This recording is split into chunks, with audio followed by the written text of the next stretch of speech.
বন্ধুরা, কেমন আছো তোমরা? অনেকদিন পর তোমাদের সাথে দেখা করছি। আমার মতো তোমরা ঈদ আনন্দে নিশ্চয়ই ব্যস্ত ছিলে, তাই না?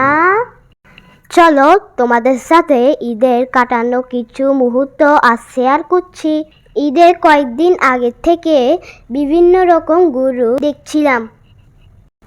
তাদের সুন্দর পোশাক পরিয়ে বাইরে ঘুরতে নিয়ে যেত। আমি আর আম্মু মিলে এসব দেখে দেখে সময় কাটিয়েছি।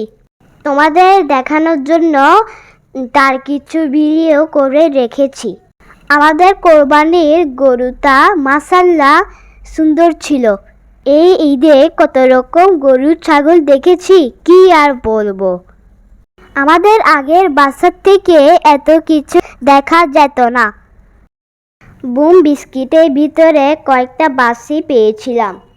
আমিও সে বাঁশিটা লোকজনের বাঁশি আওয়াজ শুনে তালে তাল মিলিয়ে পিপ পিপ করে বাজাচ্ছিলাম। সন্ধ্যায় আম্মু পরোটা রুটি বানালো। এরপর ঈদের দিন সকালে গলিতে তাকিয়ে দেখলাম মানুষজন নাই। আমি ঘুম থেকে উঠা আগে পশু কোরবানি দিয়ে রাস্তা পরিষ্কার করে রেখেছে। এরপর দেখলাম আম্মু ডালপুরি ভাজছে, ডালপুরি খেলাম।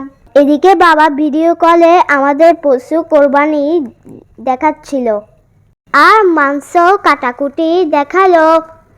অনেক দেরি করে মাংস আসার পর আম্মু রান্না করলো। এরপর 2 দিন পরে আমার এক চাচুর বাসায় গেলাম। সেখানে আমার এক ছোট বোন আছে, তার সাথে খেললাম। খুব লক্ষ্মী একটা মেয়ে, আমাকে সে অনেক পছন্দ করে। বাসায় ফিরে আসার সময় সে মন খারাপ করেছিল।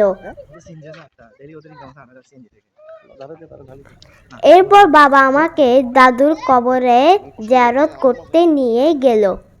খুব ভালো লাগলো। আমি দাদুকে কখনো দেখি নাই, তবে ওনাকে অনেক মিস করি। এরপর বাসায় ফিরলাম। বন্ধুরা, এই ছিল আমার ঈদ কাটানো কিছু সুন্দর মুহূর্ত। কেমন লেগেছে জানতে ভুলো না। অন্য একদিন ইনশাল্লাহ দেখা হবে। ভালো থেকো তোমরা। আল্লাহ হাফেজ।